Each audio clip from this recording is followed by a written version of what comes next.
mula aku becik trimo kalah. Tak critani ya Di. Biyen negara Gedhiwaja nalin kuwi Nalendra jejuluk Prabu Wiyadrata kagungan putra loro kembar kanganan Dewi Kaita lan Dewi Kawita. Kemane ora kagungan putra mula banjur Prabu Wiyadrata mitapa nyuwun bisa kagungan putra. Ketekan Pandhita angkaran Resi Candrakusi maringi pelem pertangga jiwa. Merga garwane loro pelem kuwi banjur disikat dadi loro diparingi marang garwane.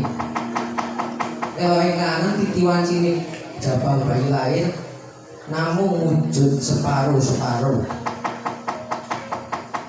Prabu Wiyadrata isin bayi kuwi banjur dibuang ana ing alas. Ngempasi ana jin wadon ingkang aran Jin Jara. Weruh wujud bayi kang separo-separo kuwi banjur bayi kuwi disusoni banjur wis nyecep banyu. Jin Jara bayi kuwi banjur dadi siji. Mula jenenge Jarasandha.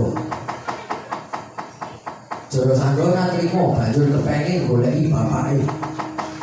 Bareng wis ketemu dipateni kulite dibeset didadekke tambur wasiat.